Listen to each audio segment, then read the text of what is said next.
ജനുവരി 18 അതെ, ഇന്നാണ് ഞങ്ങളുടെ മാലാക ഞങ്ങൾക്ക് കിട്ടിയ ദിവസം കേട്ടോ. അപ്പോൾ ഏതൊരു സ്ത്രീയെ സംബന്ധിച്ചും അമ്മയാവുക എന്ന് പറഞ്ഞ ഏറ്റവും ഭാഗ്യമുള്ള ഒരു ദിവസമല്ലേ. അപ്പം ഞങ്ങളുടെ കുടുംബത്തിൽ 2 പേരാണ് ജനുവരി 18, ഞങ്ങളുടെ ദേവുട്ടി പിന്നെ ഞങ്ങളുടെ ചിച്ചുമോളും. രണ്ടാളും ജനുവരി 18-നാണ് കേട്ടോ.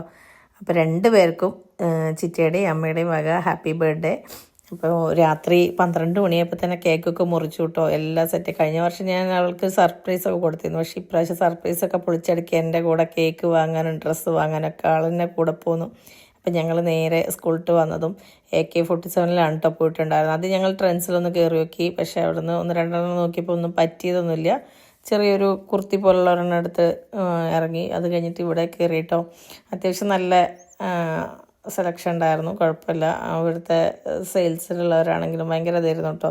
അവൾ ഇതൊക്കെ നോക്കി, ഇതൊന്നും പറ്റില്ല പറഞ്ഞ് പിന്നെ പോയി നോക്കിയൊരു ബ്ലാക്ക് ഉള്ള ഡ്രസ്സാണ് എടുത്ത് പോകുന്നത് കേട്ടോ. പക്ഷേ അവളുടെ ആ ഒരു സൈസിനുള്ള ഡ്രസ്സല്ല കിട്ടിയിട്ടുണ്ടായിരുന്നു, ചെറിയൊരു ലൂസ് ഉണ്ടായിരുന്നു. അപ്പോൾ അവർ പറഞ്ഞു നമ്മുടെ ഫ്രണ്ടിലെ കട ഉണ്ട്, അവിടെ നിന്ന് നിങ്ങൾക്ക് ശരിയാക്കി തരുമെന്ന് പറഞ്ഞിട്ട് നമ്മളത് എടുത്തിട്ട്. പക്ഷേ ആ കട ക്ലോസ് ആയിരുന്നു കേട്ടോ. അപ്പോൾ അത് നമ്മൾ വീണ്ടും അങ്ങോട്ട് അവൾ കയറി ചോദിക്കാൻ പോയത് അത് അടച്ചിട്ടുണ്ട്, അപ്പം ഇനിയിപ്പോൾ എന്താ ചെയ്യുക എന്നൊക്കെ പറഞ്ഞിങ്ങനെ നിൽക്കുമായിരുന്നു. അപ്പം പിന്നെ ആൾ പറഞ്ഞു ഇന്നൊരു ദിവസമല്ലേ, ബർത്ത്ഡേക്ക് കേക്ക് മുറിക്കാനല്ലേ, നീ അത് മുറിച്ചോ, അത് എങ്ങനെയെങ്കിലും അഡ്ജസ്റ്റ് ചെയ്ത് മുറിച്ചിട്ട് നാളെ കഴിഞ്ഞ് മറ്റന്നാൾ വായു തിങ്കളാഴ്ച വന്ന് നമുക്ക് കൊണ്ടുവന്ന് ശരിയാക്കി തരാം, അവിടെ ഓപ്പോസിറ്റ് കടയുണ്ട് അല്ലെങ്കിൽ എൻ്റെ അപ്പുറത്തുണ്ട് എന്നൊക്കെ പറഞ്ഞ് കാണിച്ചു തരുമായിരുന്നു കേട്ടോ. അപ്പോൾ അതൊക്കെ കഴിഞ്ഞ ശേഷം പിന്നെ ഞങ്ങൾ വിചാരിച്ചു അങ്ങനെ ചെയ്യാമെന്ന് വിചാരിച്ച് തിരിച്ചു പോകുന്നു. അപ്പോൾ ആ പോകുന്ന സമയത്താണ് ആളുകൾ പറയുന്നത് അവിടെ ഒരു ആദ്യം കാണിച്ചു കൊടുത്ത വേറൊരു കളർ ഡ്രസ്സ് അത് അവൾക്ക് കാണിച്ചു കൊടുത്തിട്ടില്ലേ എന്നൊരു സംശയം. അപ്പോൾ അത് വീണ്ടും അവരെടുത്ത് എനിക്ക് അതും കൂടി നോക്കണമായിരുന്നു എന്നുള്ളൊരു സംശയത്തിൽ ഇങ്ങനെ നിൽക്കുകയായിരുന്നു. അപ്പോൾ പോണോ ഒപ്പണ്ട വിചാരിച്ച് എന്നോട് ഇങ്ങനെ ഡൗട്ട് ചോദിക്കുകയാണ് കേട്ടോ.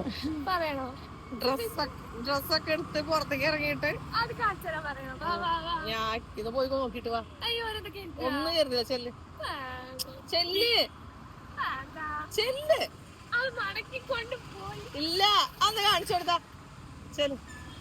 അങ്ങനെ ഞങ്ങൾ ചിച്ചുട്ടി ചമ്മി പുറത്തേക്ക് ഇറങ്ങിയിട്ട് അവൾ കാണിച്ചു കൊടുത്ത് തന്നെയായിരുന്നു കേട്ടോ. പിന്നെ ഞങ്ങൾ നേരെ ഇപ്പോൾ നമ്മുടെ കേക്ക് വേൾഡിലേക്കാണ് കേട്ടോ. കേക്ക് വേൾഡിൽ നിന്നാണ് നമ്മൾ എല്ലാ പ്രാവശ്യവും ബർത്ത്ഡേക്ക് ആരുടെ ആണെങ്കിലും നമ്മൾ കേക്ക് വാങ്ങിക്കാറ്. കാരണം ഒന്നാമത് എനിക്ക് പരിചയമുള്ള ഒരാൾക്കാരും കൂടിയാണ് കേട്ടോ. അവർ നമ്മുടെ തിരുവാലി വീടിൻ്റെ ജാമിയ അവിടെ ആ ഭാഗത്തുള്ളതാണ് ഇവരെ ഓണർമാർ. അപ്പോൾ എനിക്ക് കുട്ടിക്കാലം തൊട്ടേ അവരെ അറിയാം. അപ്പോൾ ഞാൻ നിലമ്പൂർ ഒട്ടുമിക്ക മക്കളുടെ ആണെങ്കിൽ ഞങ്ങൾ തിരുവാതിര ഗ്രൂപ്പിലൊക്കെ ആണെങ്കിൽ ഞാൻ അവിടെ തന്നെ വാങ്ങിക്കാറ് കേട്ടോ. അപ്പോൾ നമ്മൾ ഈ ഒരു കേക്കാണ് 1/2 kg എടുത്തിട്ടുള്ളൂ. കാരണം എനിക്കാണെങ്കിലും ഞാനൊരു പൊങ്കാലയുടെ നോമ്പിൽ നിൽക്കുകയാണ്. അപ്പോൾ എനിക്ക് കേക്കൊന്നും കഴിക്കാൻ പറ്റില്ല. പിന്നെ അവർ 2 പേരും അമ്മയും മാത്രമല്ലേ ഉള്ളൂ. ചില പ്രാവശ്യം ഞങ്ങൾ വിചാരിക്കും ദേവൂട്ടിയും ചിച്ചുട്ടിയും കൂടി ഒരുമിച്ച് കട്ട് ചെയ്യണം കേക്ക്. പക്ഷെ പറ്റാറില്ല. അവർ പാണ്ടിക്കാട്, നമ്മളിവിടെ നിലമ്പൂരായ കാരണം ഒന്നാമത് മോളെ SLC ആണ്, ദേവൂട്ടിയാണെങ്കിൽ നീറ്റ് റിപ്പീറ്റ് ചെയ്യുന്ന കാരണമൊക്കെ ക്ലാസ്സും കാര്യങ്ങളും നമുക്കതങ്ങനെ പറ്റാറില്ല. ഏതായാലും അപ്പം പിന്നെ ചെറിയൊരു 1/2 kg എടുത്തിട്ട് ഇവരാണ് അതിൻ്റെ ഓണർ. ഇവർ നമ്മുടെ ജാമിയയുടെ അവിടെയുള്ള ആൾക്കാരാണ്. അപ്പം ഞാനധികം എന്നെ പരിചയമുള്ളതുകൊണ്ട് ഞാനധികം എപ്പോഴും ഇവിടെ പോയിട്ട് തന്നെ വാങ്ങിക്കാറില്ല. നമ്മൾ വിളിച്ച് പറഞ്ഞാൽ അവർ വീട്ടിൽ കൊണ്ട് തരും കേട്ടോ. അപ്പോൾ അടുത്ത തവണ എന്തൊക്കെയോ പ്ലാനൊക്കെ പറയുന്നു. ഒറ്റയ്ക്ക് കേക്ക് വാങ്ങുന്നോ എന്തൊക്കെയോ പറഞ്ഞുകൊണ്ടിരിക്കുകയാണ്. നമുക്ക് നോക്കാം ഒറ്റയ്ക്ക് വാങ്ങുമോ എന്താ പ്ലാനൊന്നും എനിക്കറിയില്ല. ഇതൊക്കെ അച്ചമ്മയുടെ വകയാണ് കേട്ടോ. കേക്കാണെങ്കിലും ബർത്ത്ഡേക്കുള്ള ഉടുപ്പാണെങ്കിലും ഒക്കെ കേട്ടോ. വാങ്ങിച്ചു കൊടുക്കണ്ട പറഞ്ഞാലും അച്ഛമ്മയുടെ വകയുണ്ട്. അപ്പോൾ ആ കടയത്തെ ഓണർ പറഞ്ഞു മോളാണോ കണ്ടാൽ തോന്നില്ല എന്ന് സംശയം പറഞ്ഞുകൊണ്ടിരിക്കുക. എന്നെ കണ്ട അമ്മേൻ്റെ മോളെപ്പോലെ തോന്നില്ല, എന്താ ചെയ്യുക. അപ്പോൾ നമ്മൾ കേക്കും ബിച്ചുട്ടിന് ഒരു ഡയറി മിൽക്കും കാര്യങ്ങളൊക്കെ വാങ്ങിയിട്ടുണ്ട്. അങ്ങനെ നമ്മൾ ഇറങ്ങി. കാരണം വീട്ടിൽ നിന്ന് കുറേ തവണയെ വിളിച്ചുകൊണ്ടിരിക്കണം കാണാനില്ല എന്ന് പറഞ്ഞിട്ട്. അപ്പോൾ അമ്മയ്ക്ക് ഇങ്ങനെ പേടി, നമ്മൾ പുറത്ത് പോയി കഴിഞ്ഞാൽ പിന്നെ വന്നില്ലെങ്കിൽ ഇങ്ങനെ വിളിച്ചുകൊണ്ടേയിരിക്കും. അപ്പോൾ അത് അച്ഛമ്മ പേരക്കുട്ടിക്ക് വാങ്ങിക്കൊടുത്ത ഡ്രസ്സ് കണ്ടുകൊണ്ടിരിക്കുകയാണ്. അപ്പോൾ ഇത്രയൊക്കെ ഉള്ളൂ ഇന്നത്തെ ഈ ഒരു കുഞ്ഞു വീഡിയോ. ഇഷ്ടമായി ലൈക്ക് ചെയ്യുക, ഷെയർ ചെയ്യുക, സബ്സ്ക്രൈബ് ചെയ്യുക. അടുത്തൊരു വീഡിയോ ആയിട്ട് വീണ്ടും വരെ. ബൈ.